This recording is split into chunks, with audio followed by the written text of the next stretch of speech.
Hello, knitting friend. How are you? I am trying to do this video while my children are conscious, so we'll see if we can actually do it. So, historical knitting patterns. I am not very familiar with them. I just delved into some of them recently. I'm gonna take a sip of this vanilla chai latte. You can grab a drink. You can grab your knitting. This isn't going to be very long because I'm just talking about one project right now.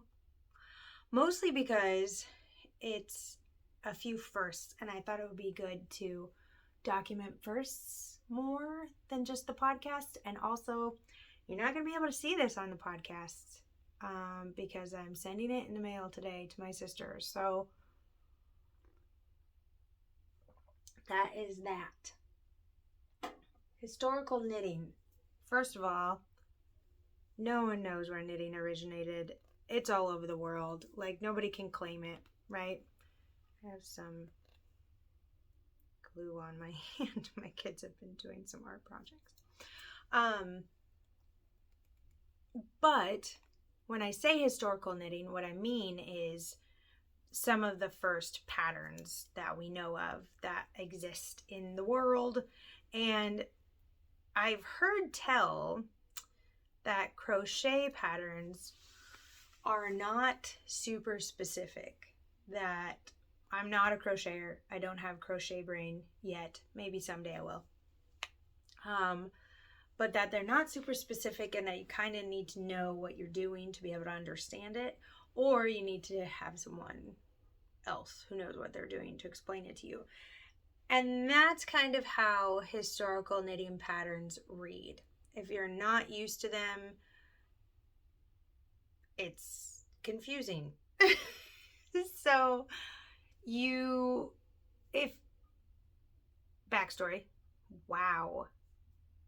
I do that a lot, where I start a sentence maybe a couple times and then decide what I actually want to say. I have a sister who works on the grounds of a reenactment place. The time period is 1816 in Indiana. And so she's got like this whole getup that she needs to be in while she's doing historical interpreting. And it's really cool. And she can only wear things that would make sense for the time period. So as it's been getting colder, she's been getting colder because you can only make yourself stuff so fast. And so I told her I would knit her some mitts. Now, originally I was thinking I would knit her mittens, but she knits a lot on the grounds and she cooks a lot on the grounds. So I thought these would actually be better. And as firsts go, this is my first historical pattern I've ever used. This is the first time that I've ever used hand spun, and that was a joy to work with. It is so nice. It's got all these flecks of like other wool that was dyed. So there's yellow and even some fuchsia bits, a few green things. Everything that's dyed on those grounds obviously is time period. So they do all this natural dyeing, and the card that came with it, it says it's the sheep's own color, but obviously there aren't green sheep. So this was carded up on top of some other stuff, and I love the dimension that it gives it. It's really fun. I held it together because I wanted it to travel pretty far, mostly because this skein was 2.1 ounces, which is roughly 50 grams. It is a fingering weight, but as it's, whoa, just let it unravel. As it's hand spun, you can see the difference in the thickness, right? As it's going down. It's a fingering weight yarn, but it's not a fingering weight all the time. Like there's this really fluffy bit here you can see on it as compared to like this part here, you know? So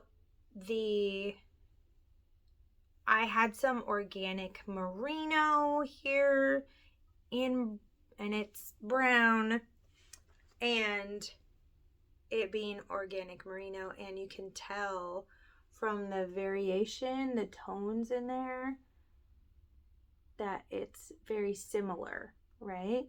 That it's got the like some reds and stuff in there.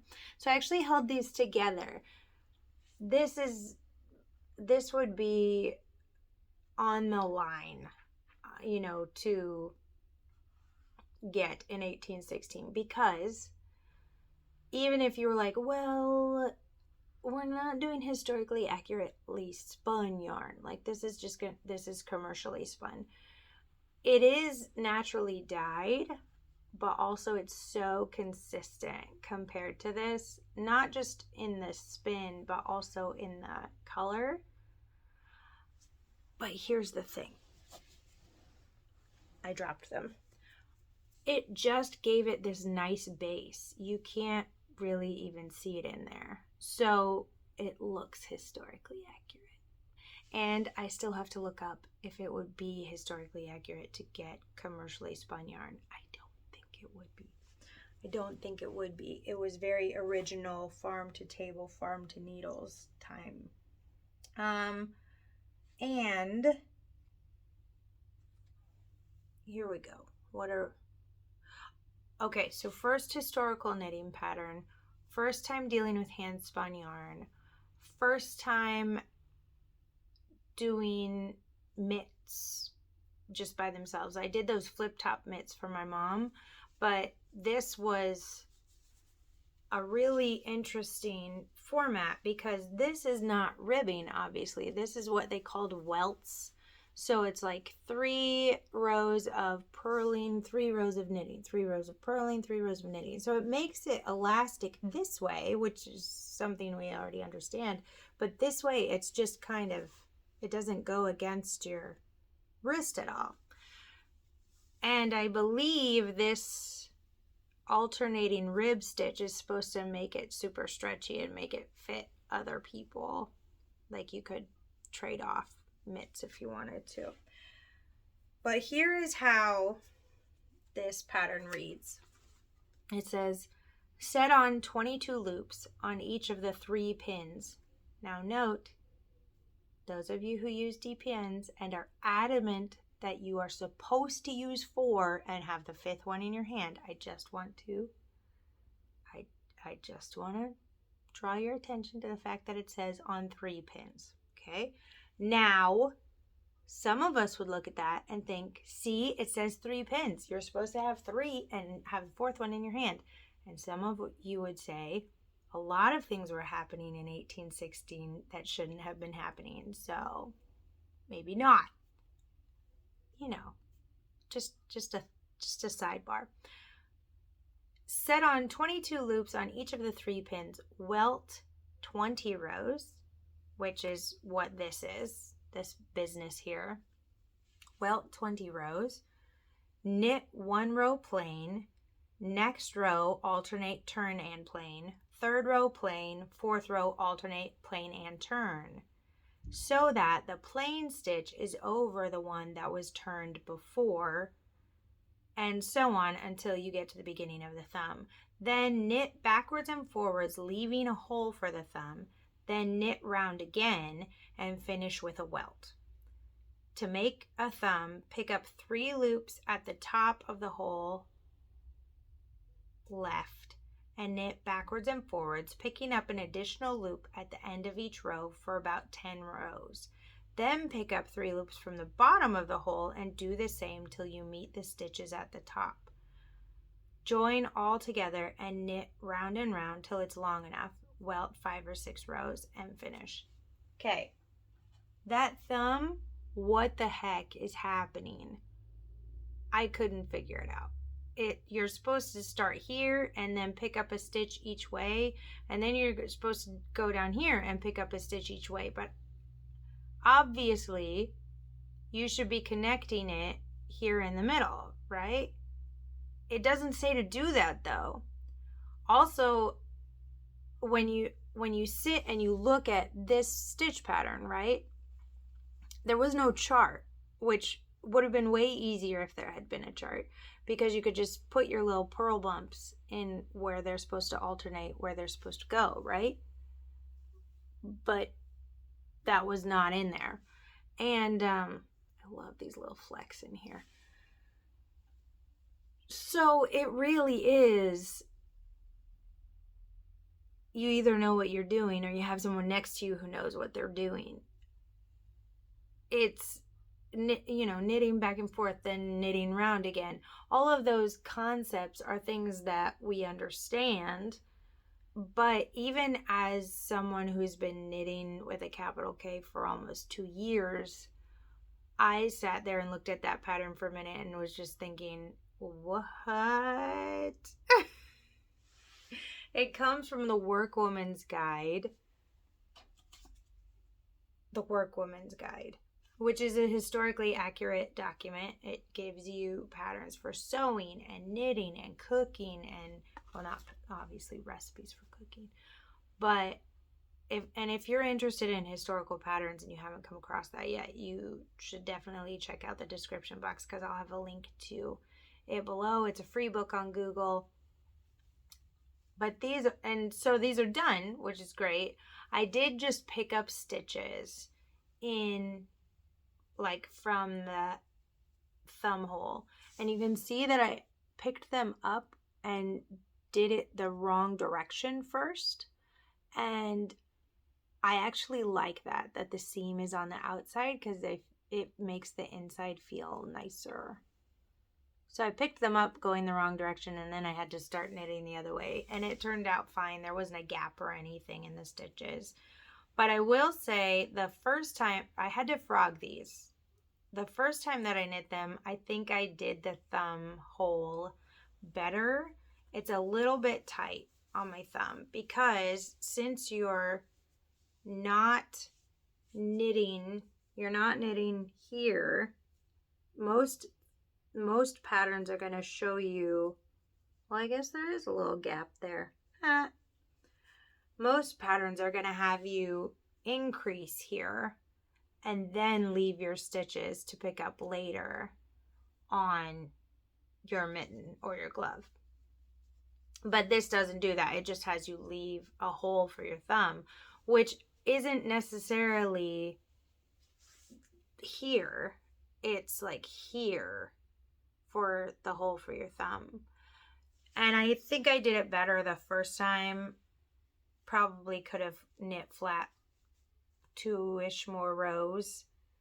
And even though these are only, you can see the welts on this one are great. They are perfect. The welts on this one, I accidentally knit 1 row too many in between the welts, which isn't that big of a deal. The only and on the mitts, they reach the same point on my fingers, so they're right where the pinky knuckles are, because I like a longer one. I like it to cover these knuckles here. And even though they reach the same point at the top, they are, you can tell one is, it doesn't look just 1 row longer. It looks several rows longer, which is funny to me. But these are imperfect historical mitts. There was another thing I was going to tell you. Oh, and at first I was going to do some, I was just going to knit fingering weight, hand spun, 66 stitch mitts, exactly how the pattern said. But honestly, this is more like a recipe. It's not gonna fit everybody. This is a one size, do what you need to do to make it fit other people thing. Because obviously everyone in the world wasn't wearing a 66 stitch glove or mitten. So I did change it to holding these two double and doing 34 stitches, which technically is 68 loops. So I'm only 2 loops over the pattern, right? But they knit up super fast. I was able to do them in a few days, and then when I realized I didn't have enough to hold this double to be able to do them as long as I wanted them to be, even without the thumbs, I frogged them both, because I had actually finished one. I frogged them both, held them together with the organic merino, and it didn't change the outcome of how they looked hardly at all. I will say they're probably not as gray as they were the first time I knit them, but yeah, these are so cute. These are so cute. So I'm going to send them off to my sister because she is knitting for everyone and their brother right now and doesn't have time to knit for herself. And hopefully this will keep her hands warm while she is knitting. I have not blocked them. I'm not going to block them. I am going to leave that choice to her, because honestly, she's going to be working in these a lot. They don't need to be pristine. They don't need the stitches to be relaxed on them. She also can block them herself. That's totally fine. She's a knitter. She would know what she needs to do around that. And there was one more reason. And I don't want to have to wait to send them to her.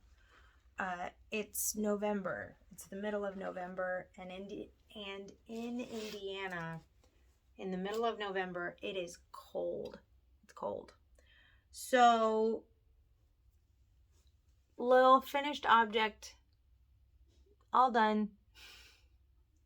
They are very warm. They're a little bit, I mean, obviously it's hand spun yarn that's naturally dyed from, the way they would do it in 1816.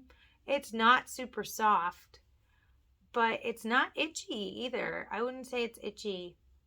It's a little, it's definitely, I understand when people say it's rustic. Like, it's not itchy, but it's not soft. It's just warm.